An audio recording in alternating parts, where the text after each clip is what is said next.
It's that time of year as you're rushing around making yourself crazy buying useless things no one will ever use or want. We are counting down our heroes of freedom. We started with Frederic Bastiat at number 25, and we have made it all the way to our top 10. I'm sure you're going to disagree with some of the choices that we've made, and certainly with what you see as glaring omissions. But the most important thing is to celebrate the people who, against so many odds, sacrifice their reputations and sometimes their lives in the name of freedom. Help us put an exclamation point on a year that saw so much freedom robbed. The heroes of freedom, it's now. This is The Independents.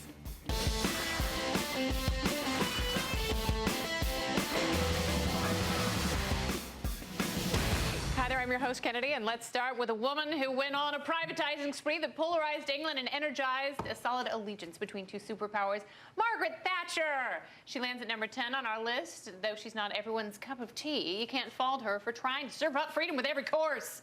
And we've got some gentlemen who've got a thing or two to say about the Iron Lady. I'm joined by the Lion King of Liberty. It's Reason Magazine editor-in-chief, Matt Welch.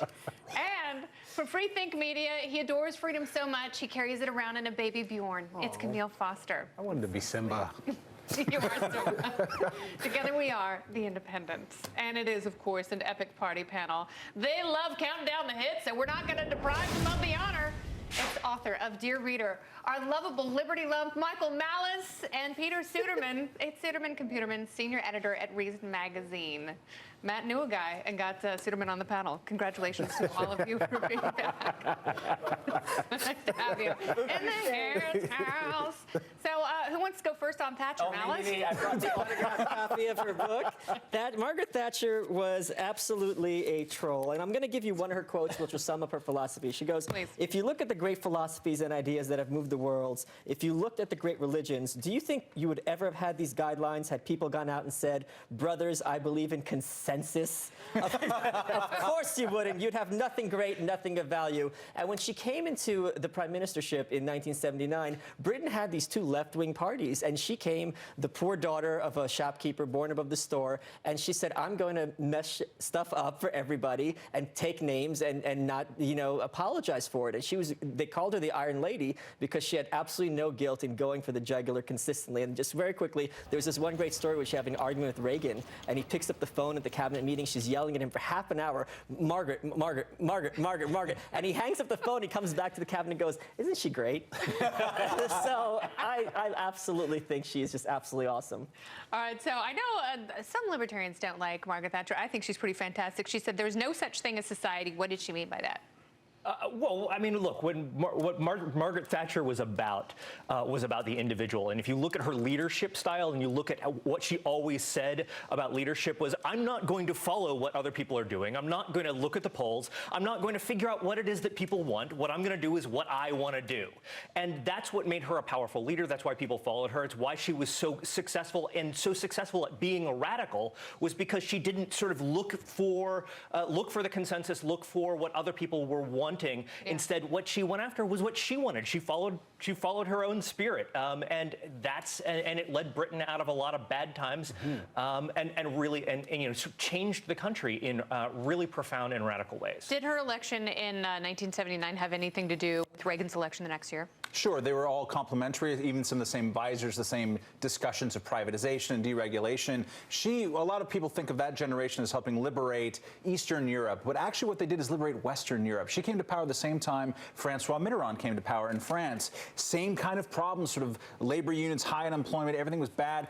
Francois Mitterrand said, great, let's nationalize a bunch of stuff. Yes. She said, great, let's privatize a bunch of stuff. So we had this great experiment between these two countries, and after about 3 or 4 years, it was obvious who won. And as a direct result of that, in the late 80s and the early 90s, even France and then the rest of Western Europe said, we've got to stop the state having primary ownership of the means of production, and that liberated and changed a lot of things in the 20th century. It took a great deal of resolve to really do that. I mean, these were some pretty seriously turbulent economic times in which she was instituting these policies, which weren't always very popular. No, hindsight is always 20/20, but in the moment, We have to move on. Malice, do you have a quick point? One sentence. She may have had the best campaign slogan of all time, labor isn't working. If only someone would be so brave and bold here in these United States. All right, he's the man who famously said, capitalism is God's way of determining who is smart and who is poor. And greatness in itself is the best revenge. He's the Parks and Rec director on Parks and Recreation. And number 9, of course, it's Ron Swanson. I think the entire government should be privatized. Chuck E. Cheese could run the parks. Everything operated by tokens. Drop in a token, go on the swing set. Drop in another token, take a walk. You know what? He's not wrong. What do you think about it, Suderman? What I think about Ron Swanson is that he's like the source of some of the greatest single quote encapsulations of libertarianism in like the last decade, right? Is like he's just sort of so delightfully pithy about it, and he has the appropriate libertarian attitude, which is a kind of amused skepticism about everything, but especially about government, and he's sort of grumpy about it, but also sort of pleasant at the same time, which I think is entirely appropriate for a devoted libertarian. You say pleasant as he's destroying stuff in the montage, which is great. I mean, Ron Swanson has to be the most beloved libertarian in America right now, which is fine. I'm comfortable with that. I don't need to. You're taking the number I don't 2 have to spot. have You're all okay of with the that? accolades. That's because you're. That's well, That's 2 of us. guilty as charged. You think in every other sitcom, it's the young, peevish, neurotic girl who's the voice of reason and the intellect. Lisa Simpson, Tina Fey, the middle girl on Modern Family. Ron Swanson is probably the only right-wing figure on TV, or pro-capitalist at least, who's treated with respect and regarded as intelligent. But he wasn't at first. Correct. Yeah, he was sort of a caricature and wasn't very smartly done. And it was kind of an Archie Bunker syndrome. Like they tried to create a semi-monster, and the entire audience fell in love with him, and they made him a richer and deeper character. I've been married to my wife for 17 years now, and Ron Swanson has had more to do with whatever libertarianism this shit has than I do. It's not even close. But that reflects on you, not on him. Both. Both. Yeah. That's fair. That's why Matt Welch is not on the countdown, but Ron Swanson. At number 8, he's the father of the Constitution. He hatched the Virginia Plan and wrote the Bill of Rights. Were we right to include him in the top 10? It's James Madison. What do you think, Camille? I think Madison was incredibly important. I mean, like Thomas Paine, he didn't just partake in this revolution. He essentially wrote essential documents that not only helped people at the time understand the revolution, but helped us to contextualize the whole thing. I wonder about whether or not he should have backed the Bill of Rights as a final decision. We're still agonizing over that in any number of circumstances. Well, no, people look at it as an enumeration of all of our rights. For the last time, the Constitution enumerates the things government can do, not the things that we can do. Yes, exactly. So. The great thing about James Madison is that gridlock is his fault. And I want to say thank you, James Madison, for giving us gridlock, for giving us a government that sometimes can't figure out what it wants to do, and then it does nothing until it figures it out. It wasn't just that he helped write the Constitution. It was the separation of powers that was inherent in this. That was one of his biggest ideas, and sort of this idea that democracy, just straightforward democracy, needed to be checked by other institutions, and that has worked for America so well, and given us a federal government that doesn't work and is kind of wonderful in the way that it doesn't work. And the preservation of freedom across the board and natural law. I'm a big Hamiltonian and I'm a high Federalist, but I would say that Madison's greatest contribution is writing the Federalist. It was basically an engineering manual for other countries to write a constitution that, at least ostensibly, is going to keep the people free. And it's to the point where even North Korea and the USSR had constitutions where these freedoms were guaranteed. So I think you can't understate the importance of that document. And one thing that he wrote that was prescient and we need to remind ourselves more of now is that he had a basic understanding that you cannot vest exclusive war-making authority in the executive branch. He understood that war was the thing that excites people's passions, that give temptation to autocrats who want to hold power. He saw that as absolutely crucial in the separation of powers argument, that you had to have the legislature to cool the passions down. Otherwise, the executive would aggrandize power and we would lead more towards tyranny. And it's a warning that we should heed nowadays. More now than ever. Yeah. Especially now. It's really chilling when you think about, the climate then and the climate now and how quickly things can move in the wrong direction. It's better now than Wilson or FDR, I would say. I think I would argue with that. Malice, you extremist. Well, Heroes Bound on our Heroes of Freedom special. We're a ways away from our peak, but you got to stick in there with us. Stay with us. Won't you strap on some oxygen canisters and help us ascend this mighty mountain of freedom? Our most magical freedom hero joins us for a personal chat to accept his award next, and then later we wander the building and ask people who their heroes are. My hero of freedom is a woman, because I believe a lot in women's rights and women being able to achieve anything that they want to.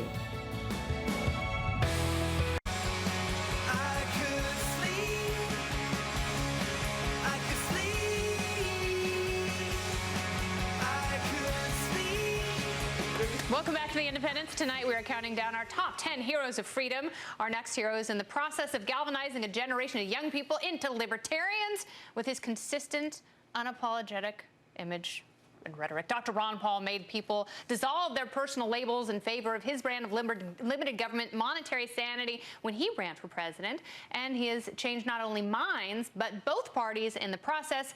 He is our number 6 hero of freedom. Michael Malice and Peter Suderman are rejoining us. So what do you think of Dr. Ron Paul? Oh, I love Ron Paul. Ron Paul is the Grandpa Simpson of the liberty movement, because he gives these meandering, long, rambling speeches, but you can't help but love him, which is very important because it's very easy to caricature libertarianism. And I think almost all my friends came to libertarianism through Ron Paul. There was a book back in the 70s called It Usually Begins with Ayn Rand, and that's no longer the case. He's the one who's bringing this kind of kinder, gentler, less religious version of libertarianism, and it lets people say, hey, you know, just because I'm a libertarian doesn't mean I hate poor people, or, you know, I'm kind of a closet Republican. I mean, he's great in that regard. No, in fact, it's the people I know who have kind of converted to libertarianism from a younger age are reformed liberals. You know, people who have great intentions but realize that when the government gets in the way, the consequences are disastrous.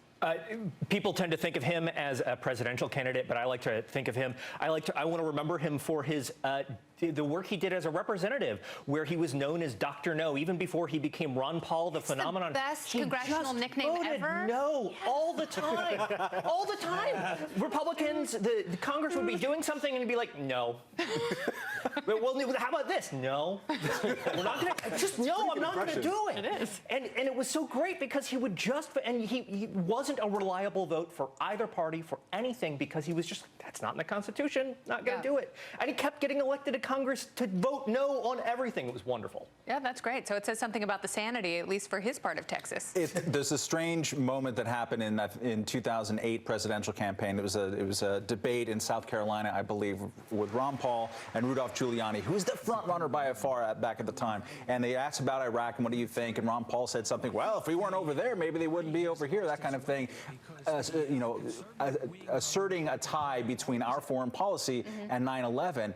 Rudy Giuliani went berserk, and then the next day, everybody, mainstream press as well as conservative press, said, "Oh, it's over for Ron Paul. He's done." And what in fact happened was that was the moment that Ron Paul first started his first kind of money bomb. He ended up doing better than Rudolph Giuliani in 2008 at a moment that the world thought there's no way you can get away with saying that in American politics. Interesting. I can't think of another presidential candidate who didn't actually win the nomination, like so dramatically affecting the electorate and the polity.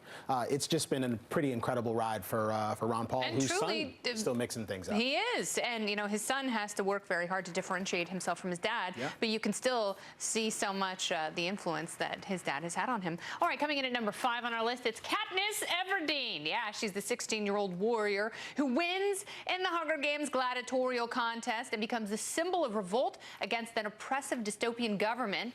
The character is fictional, but the symbol is not. Recently, Hong Kong protesters used the three-finger salute in their standoff with Beijing commies.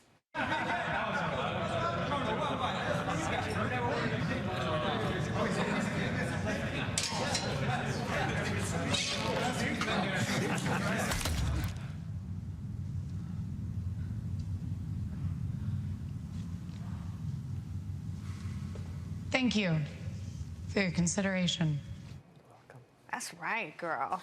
I like how film critics have such a difficult time pigeonholing her and trying to figure out what her place is. You know, what is this new archetype that has been created from the Susan Collins character. Yeah, and you know, my work obviously is regarding North Korea, and I met a North Korean refugee, and she's a huge Hunger Games fan, and she said, I don't know how they knew what Pyongyang was like, and I didn't know if I was allowed to laugh at that, but I think the message of the Hunger Games that libertarians and most people could take away is sometimes the government is a bad entity, and they turn people against each other in the most pernicious ways, but you think that they're nice because they're on TV, they're in the media, and they're on the press, and you have to look past that a lot of the time.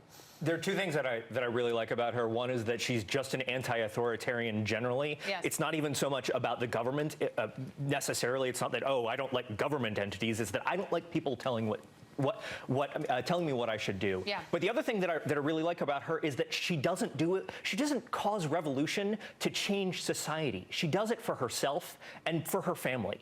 It's not about this big social change, a movement. She doesn't set out to be an activist. Yeah. She sets out to make a better life for herself and the people around her. And that's really important. And yeah, that's one of the things I like about her. Her ideals don't change throughout. I mean, she really wants to protect her sister. She wants to protect the people closest to her. And, you know, a lot of times when people are on a mission, when they have something they're fighting for, they lose sight of that. Yeah, there's something really important as well about having like pop culture icons, heroes and heroines that we can point to that kind of embody these revolutionary values. It makes it more accessible to folks and sort of sows the seeds. Yeah, I like that she's, I mean, you've got a daughter here and one on the way. You gotta love this sort of strong hero. This is to millennial girls what Robert Heinlein was for post-war boys. I mean, it's like, yeah, I want to kick ass like that, and then I can figure out the rest of the stuff later, but I just want to shoot a bow like that. Yeah, it's true. And she influenced Merida, or vice versa. I don't really know, but I love Katniss. All right, we're going to take a break from our countdown. Coming up next, we're going to play a game, and then we'll march all the way to our #1 hero, Freedom. Plus, we'll ask some friends here at Fox who are their heroes. Stay with us.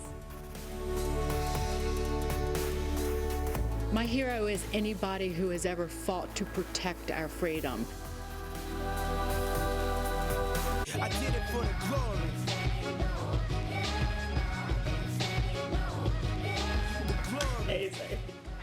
All right, you love freedom. But how well do you know it? We're bringing our all-star panelists back to join Sergeant Foster and Lieutenant Welch for Name That Freedom Lover. I'm going to give you a quote. You pick who said it. You get 3 choices. Michael Malice and Peter Suderman are back in the saddle. You ready to ride, boys? Yeah, shaka. That's what I want to hear, Suderman. Question number 1, have your paddles ready. I want an A, a B, or a C. Here's a quote. The state is that great fiction by which everyone tries to live at the expense of everyone else. Who said it? A, Frederick Bastiat, B, Ludwig von Mises, or C, John Galt?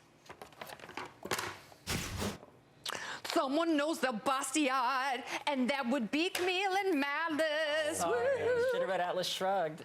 Oh, man. I got to page 79. A little further. Okay, question number 2, now that we've kept score at home. Good job, everyone. Good Almost hustle. everyone. Okay, that's right, Malice. Don't let them forget. Number 2, government has no wealth. And when a politician promises to give you something for nothing, he must first confiscate that wealth from you, either by direct taxes or by the cruelly indirect tax of inflation. Who said it? Was it A, Ludwig von Mises, B, John Wayne, or C, Ron Paul? I don't. Suderman, you're on the board. Congratulations. It was, in fact, John Wayne who had 435 pounds of undigested red meat in his colon when he died. I should have known that. That's great, John Wayne. That's why they called him the Dookie. That's inappropriate. I love everything about it. Oh, God. I give myself an A for that joke. Number 3. Matt has yet to get on the board. Better to die fighting for freedom than be a prisoner all the days of your life. Who said it? Was it A, Bob Marley, B, Thomas Paine, or C, Patrick Henry? Not all of the above? Yeah. Are you sure that that's not all of the above? Camille, I can't award the points until you pick one. Damn it. No, I'm going with Bob Marley. And that is the correct way to go. You and Suderman are now tied with 2 apiece. Bob Marley, better to die fighting for freedom than be a prisoner all the days of your life, bruh. Rastafari. That's absolutely right. Of course Camille got that one right. Oh, sick burn. He reads a lot. Shots fired. Shots fired. Family is Jamaican. It's fine. That's right. question number 4. This is the quote. So this is how liberty dies, with thunderous applause. Who said that? Was it A, Anne Frank, B, Marcus Tullius Cicero, or C, Padme Amidala? I really want to pick C. And you should have. Padme Amidala is the wife Sorry of Anakin about it. Skywalker Wow. and mother Sorry, of Luke nerd. and Leia. Star Wars. Are you a movie critic? Wow. I did. There's a I just picture of missed you on the internet with a lightsaber and like a cloak, and you got that wrong. it. Yeah, I did. How embarrassing. Although my We daughter thought you were now going to get is. that right. was- Honestly, that was when slick. the questions That was were the being question put together, designed yeah, for. there that was like, oh, I was the Suderman's Star got Wars this. There's Suderman's freedom ringer. So Malice, you've gotten 2 right so far, correct? Very good. All right, you, Suderman, and Camille are tied. You have none. That's okay. I don't edit Question a number libertarian 5. That's right. It's reason. Here's the quote. I'll be whatever I want to do. Is that A, Frank Zappa, B, Philip J. Fry, or C, is that me from my autobiography? Is Travis Bickle not on the list? Okay, Camille, you're absolutely right. Philip J. Fry was the protagonist on Futurama, Yes. in which President Nixon's pickled head is president of Earth. I knew that. Camille has leapt into the lead. We've got 2 questions Not left. shocking at all. Here is question or quote, rather, number 6. Know your heroes. Here we go. Freedom of choice to choose between one thing or another, between one action or another, between good and evil is the cornerstone of our civilization. Who said that? Was it F.A. Hayek? B, was that A, F.A. Hayek, B, John Stuart Mill, or C, William Adama?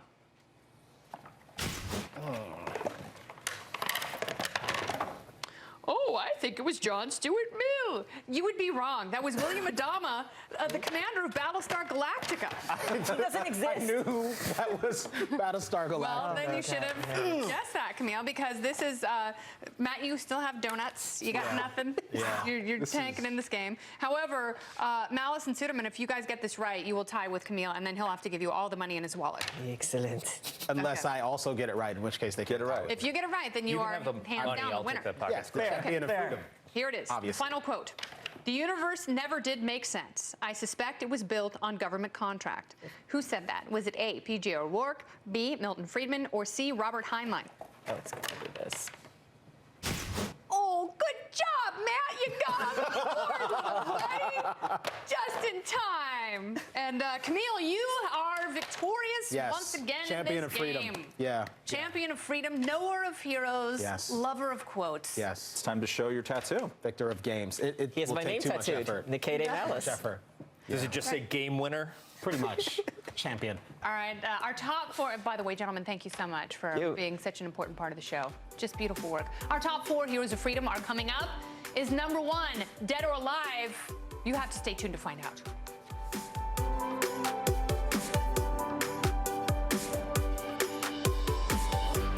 Who's your hero of freedom?